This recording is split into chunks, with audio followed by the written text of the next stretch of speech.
Salut tout le monde, j'espère que vous allez super bien. Pour ceux qui sont nouveaux ici, bienvenue. Moi, c'est Valérie, je suis nutritionniste diététiste et pour la vidéo d'aujourd'hui, j'ai eu envie de vous amener dans ma semaine où je vais cuisiner des recettes à partir de mes légumes du jardin. Vous allez voir un peu plus tard, j'ai perdu un petit peu le contrôle. Alors, ça va tout être des recettes vraiment faciles parce que je dois admettre que mon énergie est plutôt basse ces temps-ci, vraiment économique et comme toujours savoureuse et nutritive. Et si vous aimez la vidéo, pensez à vous abonner à ma chaîne et surtout, faites-moi le savoir parce que je peux définitivement faire une prise 2 et 3.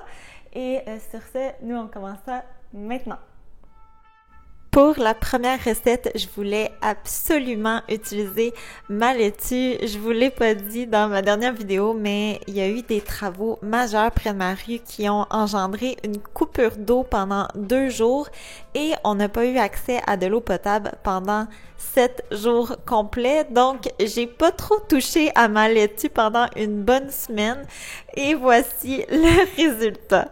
Heureusement, elle est encore très bonne. Je pensais qu'elle allait devenir vraiment amère à pousser comme ça, surtout en fin de saison, mais elle n'est vraiment pas si pire que ça. Et pour utiliser une quantité appréciable, rien de mieux qu'un potage. Je me suis inspirée d'une recette de Ricardo que j'ai légèrement modifiée. Alors, super simple, dans une grande casserole, j'ai fait revenir oignons et ail. La recette demande du poireau, mais comme d'habitude, j'ai été avec ce que j'avais à la maison. Ensuite, j'ai ajouté une pomme de terre, mon bouillon de poulet maison et j'ai laissé mijoter jusqu'à tendreté. À 10 minutes de la fin, j'ai décidé sur un coup de tête d'ajouter une courgette parce que j'en ai également en abondance dans mon jardin.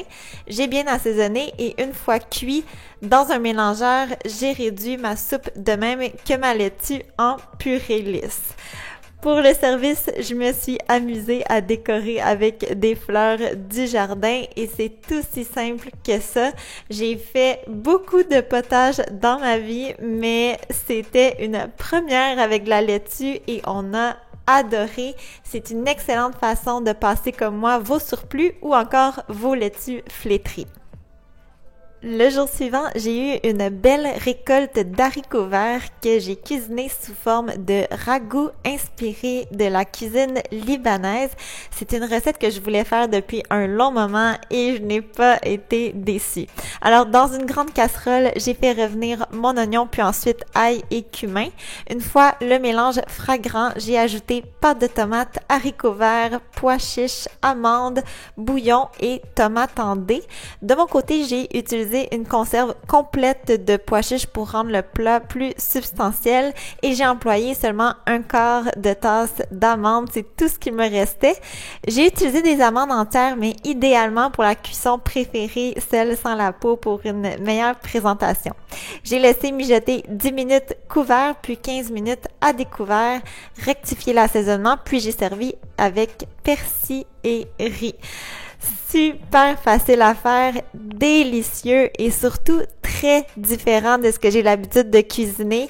C'est définitivement une recette que je vais répéter souvent dans le futur. Comme troisième recette, j'ai préparé un mijoté de poulet et haricots blancs à la Toscane qui se prépare entièrement à la mijoteuse.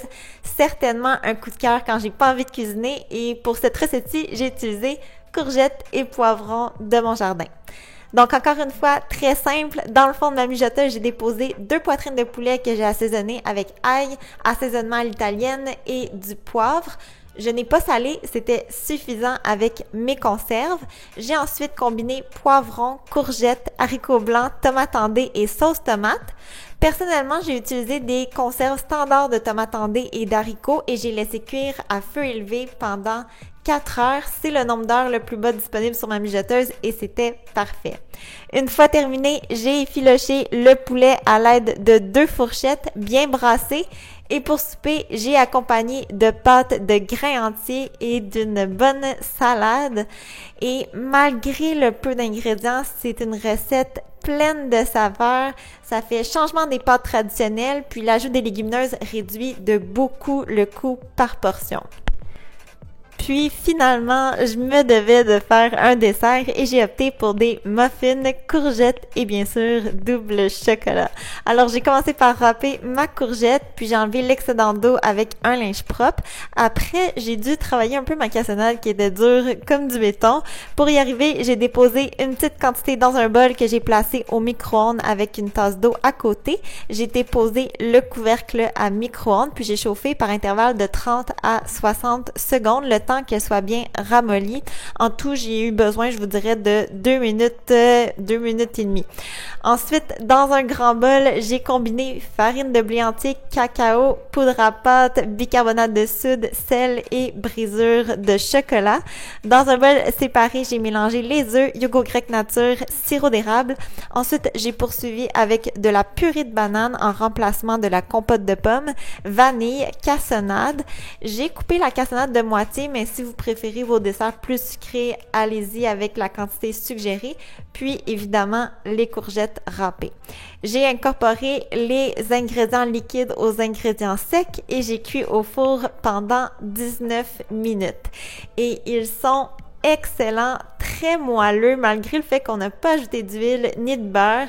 J'aime qu'il soit fait de farine de blé entier et évidemment, l'ajout du chocolat les rend décadents et personnellement, j'aime les servir garnis de beurre d'arachide.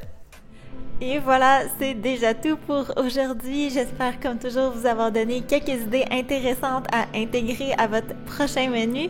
Un gros merci de votre écoute et on se retrouve très bientôt. Bye bye!